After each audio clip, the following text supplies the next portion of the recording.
Imagine you're driving down a winding road late at night. The road signs guide you, the painted lines keep you in check, and the law demands you obey the speed limit. Now suppose you break the law, you speed, you run a red light. The police pull you over, you know you're guilty. But instead of handing you a fine, the officer says, "You've broken the law, but I'm going to show you grace." Does that mean the law no longer matters? Of course not.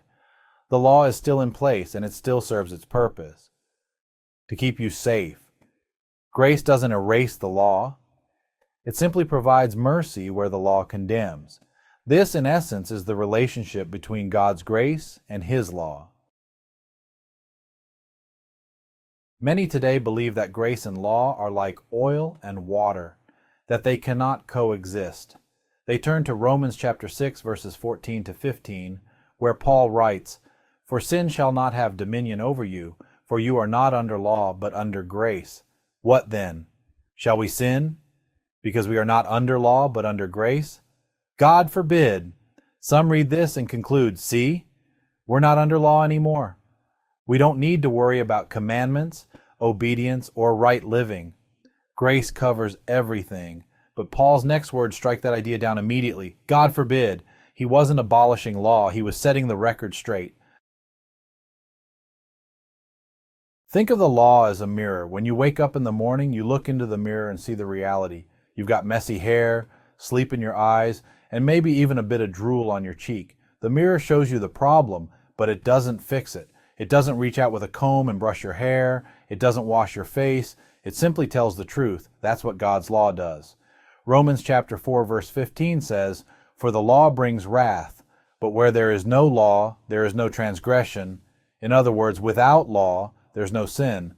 But since all have sinned, as Romans chapter 3, verse 23 tells us, the law exposes our need for something greater. It shows us that on our own, we are guilty before God. Now, imagine if there was only law and no grace. It would be like standing before a judge, guilty of a crime with no possibility of mercy. That's a terrifying thought. But this is where grace steps in, not to erase the law, but to provide a way of redemption. Grace without law, chaos and meaninglessness. But what if we flip the scenario? What if there was only grace and no law? Imagine a world where there are no traffic laws, no stop signs, no speed limits, no lane dividers. Drivers could do whatever they wanted, and no one could be punished for anything. Sounds like chaos, doesn't it? Without law, there is no order. This is why the idea that grace abolishes law makes no sense. If God eliminated law, then there would be no such thing as sin. 1 John chapter 3 verse 4 says sin is lawlessness. If there's no sin, then why would we need grace in the first place? The very fact that grace exists proves that law still matters. Grace and law working together. Think back to that speeding ticket example. You deserve punishment, but you were shown mercy.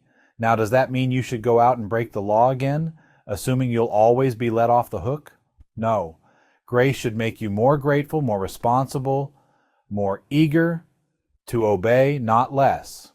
Paul affirms this when he writes in Romans chapter 6, verse 12, "Let not sin, therefore, reign in your mortal body." In other words, grace calls us to live better, not recklessly. Jesus himself affirms this balance. In Matthew chapter 5, verse 17, he declares, "Do not think that I have come to abolish the law or the prophets. I have not come to abolish them, but to fulfill them." Grace is not lawlessness. Rather, it is the very thing that enables us to live according to God's righteous standard. The law of Christ. If grace does not abolish law, then what law are we under? Romans chapter 8, verse 2 calls it the law of the Spirit of life in Christ Jesus. James refers to it as the law of liberty in James chapter 1, verse 25. This is not the rigid system of the Old Covenant, where sacrifices and rituals were required for atonement. Instead, it is the law written on our hearts, as stated in Hebrews chapter 8, verse 10, leading us to obey out of love, not fear. Galatians chapter 6, verse 2 puts it beautifully.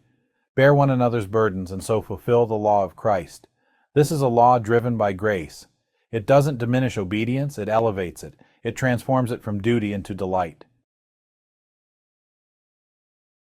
Conclusion. So, are grace and law mutually exclusive? Not at all. Grace does not erase law. It empowers us to live by it. The law reveals our need for grace, and grace enables us to fulfill the law in the way God intended. To reject law in favor of grace is like refusing to acknowledge sickness because you've been offered medicine. And to cling to law without grace is like diagnosing an illness but refusing the cure. Both are needed, and both are given freely by our loving God. We are not lawless under grace. Rather, we are called to a higher standard, a life transformed by both truth and mercy. And that, my friends, is the beauty of God's perfect plan.